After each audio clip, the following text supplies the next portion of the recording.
Hello, welcome to my channel. So we have a John Doe, African American male, found October 6, 2004 in Atlanta, Georgia. Estimated age 45 to 60 years old. Estimated year of death 2002 to 2004. Estimated height 5'4". Estimated PMI is years. Found by workers in the area, multiple bones from head, torso, and extremities were recovered. The DNA profiles available are only partial. Partial skeleton parts only. Black and white print polo style shirt, Knightsbridge brand, size large. Black leather belt with silver color buckle, 32 inches in length, and worn primarily at its smallest circumference, which makes me feel like he was thin, but he wore a large size shirt. But 32-inch waist is really thin, right? When I first saw the image of him and the date, because he was found October 6, 2004 in Atlanta, there was that one man that went missing September 16th, 2004 in Atlanta, and he was 56 years old. And then you look at the facial features and, his nose and the way his face is shaped. And I thought, wow, he looks really similar, even though one of them's African American and the other one's white. They look so similar. And I thought, I wonder if it could be him. That's who I thought of when I first saw it. But then I'm like, well, I guess not. And the age, 45 to 60, and this guy was 56 years old, and he went missing September 16th, and this guy was found October 6th. And so I wondered if somebody had killed him and done something to the bones, but I don't know, because 32 inches, 32 inches in length for the belt, that's pretty small. So then I went looking for people in Atlanta that were reported missing. And I don't know. I often I'll see one of these and I'll think, do they even have a missing persons report case file for this person? Was the person reported missing? Did something happen to some of the missing persons case files? Were they entered into NamUs? I always think, where were the documents? Were they stored by documents? And was there a flood or a fire or a tornado, or did something happen to the documents? And did they have them on computers? Did something happen to the computers? I wonder if they had a case file for them. So we're going to look and see what we have, okay, what I could find. And I found Johnny Williams. He's in North Carolina. That's pretty far away. And he's 5'6", not 5'4". Here's a picture of him.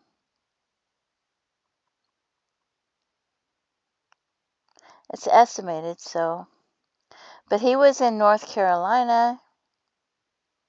He was 83, so that's too old, but I'm including him. He had Alzheimer's, and he was reported missing after they didn't hear from him for several days. He's known to ride his bike, pick up cans to earn money, thereby earning his nickname Can Man. Last known location was an abandoned trailer park known as Hoods on South Slocum Street in Goldsboro, North Carolina. Nearest crossroad, Dixie Trail. Gray, partially gray hair. Mustache, brown eyes. Always rode a black mountain bike with a light on the front and reflector on the back. Bike possibly had a rear fender. Tan pants, dark coat and hat, rubber boots. Wow.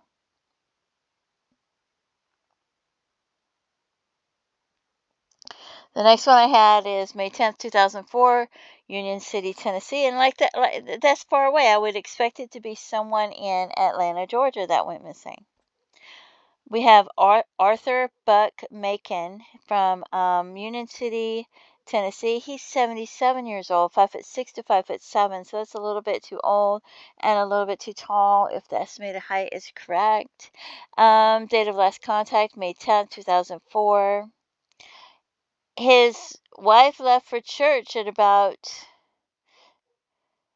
19:15. says about 7:15.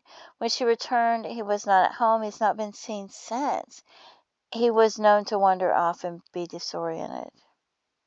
He's never been found. Black hair with some gray.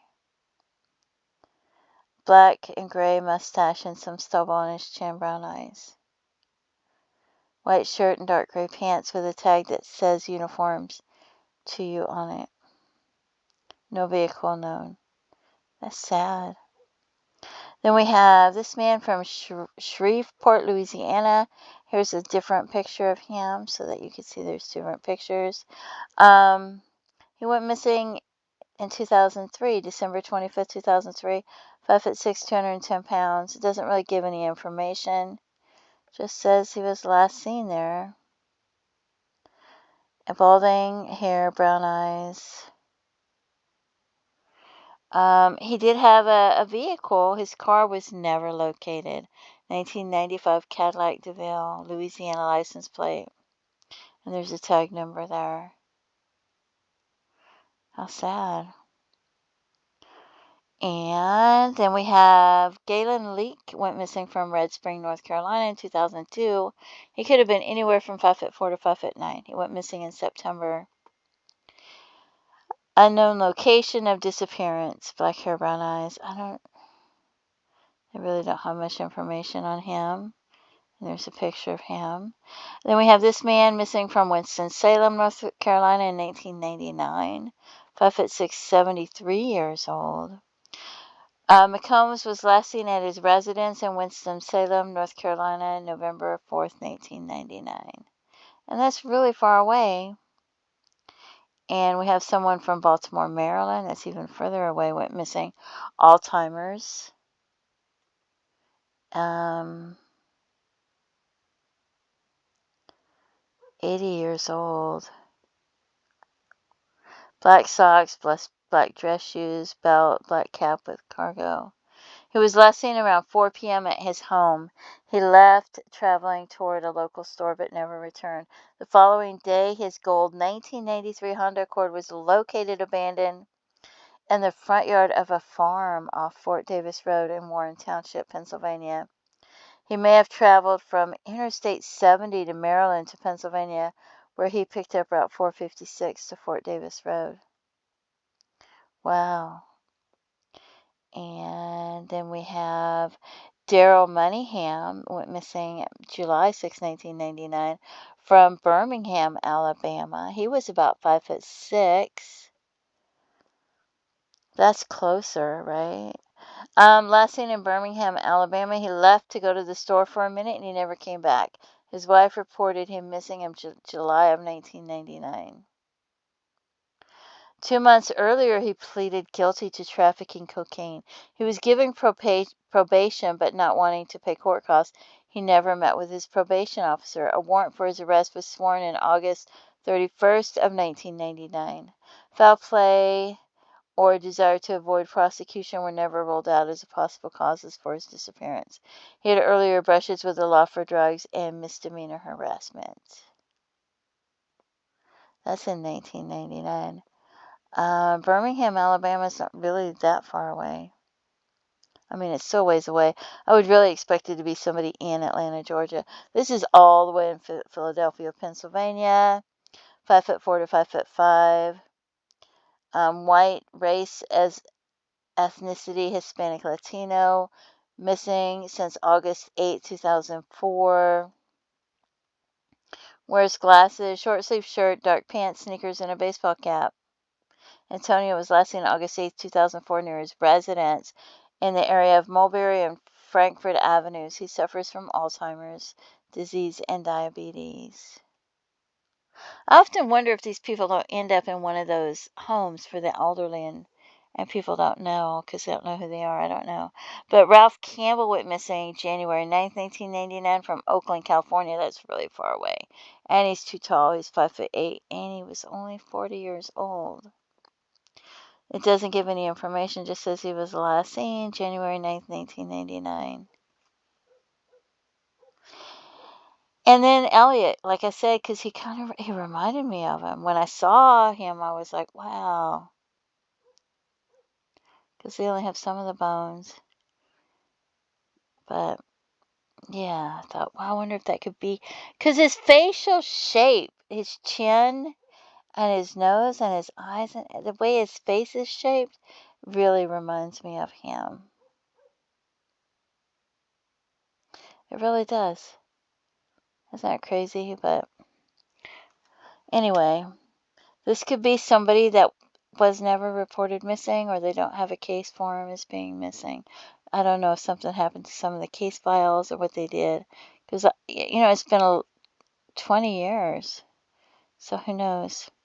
So if you have a loved one, family member, friend, someone you know that went missing, make sure they're on NamUs, make sure there's a case file. If you have any idea who this might be, please contact authorities and let them know. As well as any of the missing persons that I showed you, if you have any information, please let authorities know, even if you're not sure if it's relevant information. Let them have any information that you have, even if it's places they worked. Maybe they worked under the table. Some of the friends, maybe the places you knew they spent time at. Maybe they went walking at a regular time and regular places, and you know where they went walking, or you know any information. Let the authorities decide what's relevant and what's not. Don't forget to pray for their families and their loved ones who haven't had closure. And feel free to leave comments and have a blessed day. Bye bye.